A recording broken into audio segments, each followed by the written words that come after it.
Y seguimos recorriendo la ciudad y muy cerca de donde estábamos, del barrio Inglés, y rápidamente llegamos a este club que es tan emblemático para el deporte de la ciudad, sobre todo porque se dedica casi exclusivamente al básquet. Sí. O por lo menos toda su historia ha transcurrido allí. Claro, estamos en lo que muchos llaman el templo del básquet, es la realidad, que es el estadio del Club Estudiantes, Santa Fe 51. Y sí, estamos hablando de la historia grande del básquet en este estadio que es maravilloso y que fue construido en 1939, con lo cual tenemos casi 80 años de un estadio que por la época que se construyó, 1939, y por la escala que tiene, ya da cuenta de que en Bahía Blanca el básquet era un deporte que apasionaba y que era seguido por muchísimos. Era el estadio para básquet más grande de Sudamérica, cuando se hizo en 1939. Así que ya estamos, aquí pasó la historia en serio del deporte. También eso da cuenta de la dimensión que tenía la ciudad, o por lo menos a lo que aspiraba la ciudad, a convertirse en una ciudad importante, no solamente de Argentina, sino de Sudamérica, como mencionabas. Sí, además, una obra realizada por un club que había sido fundado 20 años antes, en 1918, con lo cual era un club de barrio, si se quiere.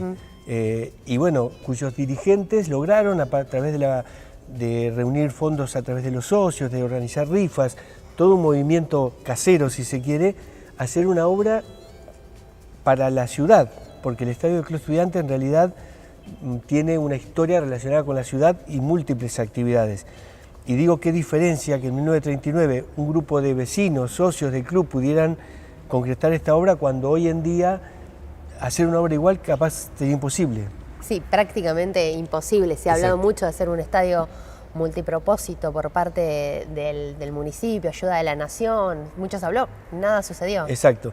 Y este es un estadio que al tener tantos años ha quedado de cierta manera desactualizado en la comodidad que ofrece, en los medios de salida, en la infraestructura, pero así todo, cuando uno lo ve, no puede menos que maravillarse de ver una obra de esta magnitud, que fue diseñada por un arquitecto, Manuel Mayer Méndez, de nuestra ciudad, con mucha historia en la ciudad, con muchas obras realizadas, y con la mano de obra de Manlio Fioravanti, que para 1939 hacer una obra en hormigón armado no era cosa para cualquiera. El hormigón armado era un material nuevo que había aparecido en la escena de la construcción, y esta es una obra de hormigón armado hecha para siempre, porque el hormigón armado después lo podés demoler, pero digamos el tiempo no lo afecta. Y en 1939, cuando se hizo, tuvo dos características. El lugar donde se lo ubicó, que es en el centro de Manzana, muy raro, porque hoy hace que sea una obra escondida, no se ve desde afuera. En la época que se hizo, la manzana estaba pelada, entonces el estadio podía verse. Y se hizo descubierto, o sea, no se techó, así que al básquet se jugaba en la cancha que se hizo en 1939, que tenía el piso de ladrillo molido como si fuera una cancha de tenis, los tableros eran de madera y al aire libre, lo cual en Bahía, con el viento, para jugar al básquet se complicaba. Era un hecho adverso, digamos. ¿Y cuándo se produjo o cuándo se convirtió en este estadio que vemos? Se demoró 20 años, o sea, recién en 1958-59 se tomó la decisión de cubrirlo al estadio. Hasta entonces todas las canchas de básquet de Bahía Blanca eran al aire libre.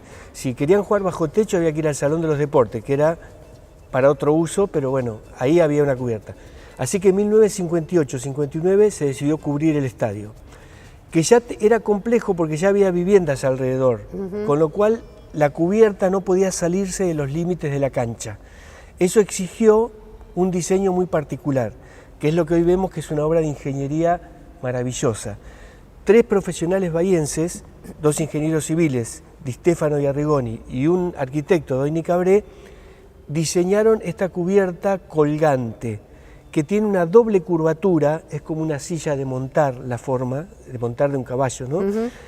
Que es en términos geométricos es un paraboloide hiperbólico, que hace que sea una cubierta que no necesita columnas intermedias, que es clave para un estadio de básquet, para que las columnas no molesten en la visual, y es una construcción maravillosa hecha con cables de acero en doble sentido y después baldosones que se fueron colocando anclados a los cables y que formaron la cubierta propiamente dicha. ¿Y de dónde sacaron la idea, digamos? ¿Se inspiraron en algún otro lugar?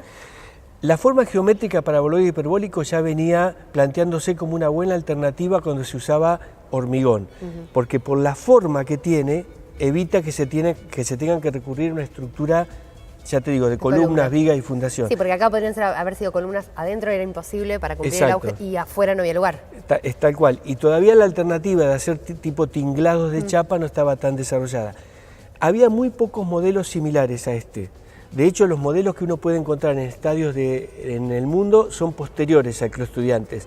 O sea que en ese sentido es una obra pionera y resuelta por la inventiva de estos ingenieros que eran docentes de la Universidad Nacional del Sur, del Departamento de Ingeniería, y que se animaron a llevar a la realidad esta obra de tanta complejidad, que para ellos también estaba cargada de dudas y de situaciones inéditas. Hubo un montón de, por ejemplo, las baldosas que forman el techo se hicieron acá en el piso, una por una.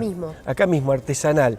Los cables los compraron enrollados y acá tuvieron que extenderlos y ir colocándolos. Y a medida que iban cargando la cubierta con las losetas, el estadio iba tomando la forma, que para alegría de ellos fue la forma que se pensó, porque si no era esa forma, no iba a funcionar bien el estadio. Digamos que fue un cálculo matemático perfecto. Sí, sí, maravilloso.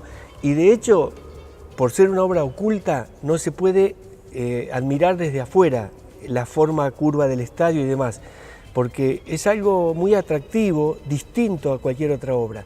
Y bueno, en 1959 quedó ya cubierto el estadio, se levantaron las paredes de los extremos, apareció la parte vidriada, y ya Estudiantes tuvo una obra que para 1959 era maravillosa y hasta el día de hoy sigue siendo, si se quiere, el único o el mejor estadio cubierto que tiene Bahía Blanca. En cuanto al tema del techo, de la estructura de hormigón, el mantenimiento, por las características de los materiales es mínimo. Sí, en realidad... Ha habido que hacer algunas adaptaciones posteriores, sí, pero... muy poco. Se renovó la membrana en la parte superior de la cubierta porque eso se había puesto brea y bueno, ahora hay una membrana de aluminio, pero después no tiene prácticamente mantenimiento. Los baldosones, si uno mira, se ven los cables, porque en realidad había que tomar esas juntas y que el techo quedara todo liso, bueno, pero igual no afecta. Y ha aceptado incluso que se colgaran en alguna época tableros y otras cosas, y el techo, que dicen que se mueve cuando hay viento, y es cierto, porque es un techo muy flexible por ser de acero. Así que quien viene al estadio se sorprende por el estadio. Fue el primero en tener piso de madera en 1969, cuando todas las canchas eran de baldosas, acá era ya de madera. Las tribunas, y quien presta atención se va a asombrar de las panzas y de las curvas que tiene este techo, ¿no? Y aquí pasó realmente lo más grande del básquet cuando Bahía fue consolidándose como capital de este deporte. Aquí vinieron los equipos más importantes del país, ¿no? No solamente los equipos más importantes, sino los jugadores más importantes de la ciudad. En particular, esta fue la cuna de Alberto Pedro Cabrera, que es considerado acaso uno de los más grandes jugadores que dio el básquet bahiense, pero este era el sitio por excelencia, incluso hasta la década del 70, que Olimpo inauguró su propio estadio en Norberto Tomás, y ahí podemos decir que se compartieron algunas páginas históricas, ¿no? Pero este lugar es maravilloso por todo, por su historia, por su arquitectura, por su ingeniería y porque aquí pasó gran parte de la historia del básquet. Ya lo dijo todo Mario. Volveremos en un ratito con más historias de la ciudad.